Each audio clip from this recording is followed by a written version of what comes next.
सकळ गुणे हीन मोर दुःखी दुरित दुरथर दुर्गंधहीन आचरण तामस भोजन लक्षण हे शुद्ध देश काल कर्म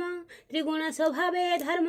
जे किछि देखि शुण करने जे अवस्थापी अनुमाने प्रकृति पुरुष हे जात ए सर्व त्रिगुण जंत्रित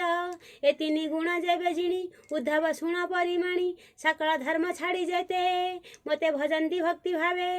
ए सर्व भावे भक्ति साध्ये संसार ताहाकु न बाधे ए बोल जेबे बुझितेबे आश्रा कराई मोर भावे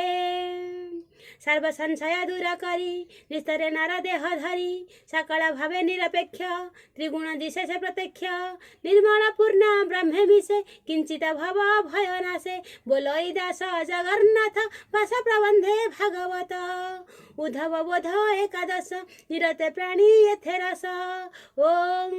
इति श्रीमद्भागवते महापुराणे परमहंस्यं सहितायां वयसिकं एकादश स्कन्धे त्रिगुण लक्षणं कथनं नाम षड्विंशोऽध्यायः। ओम श्री अनंत कोटि ब्रह्मांड नायक राजाधिराज योगिराज परम ब्रह्म श्री सच्चिदानंद सद्गुरु साईनाथ महाराज की जय। ओम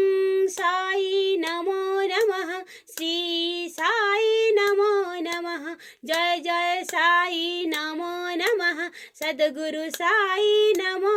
नमः।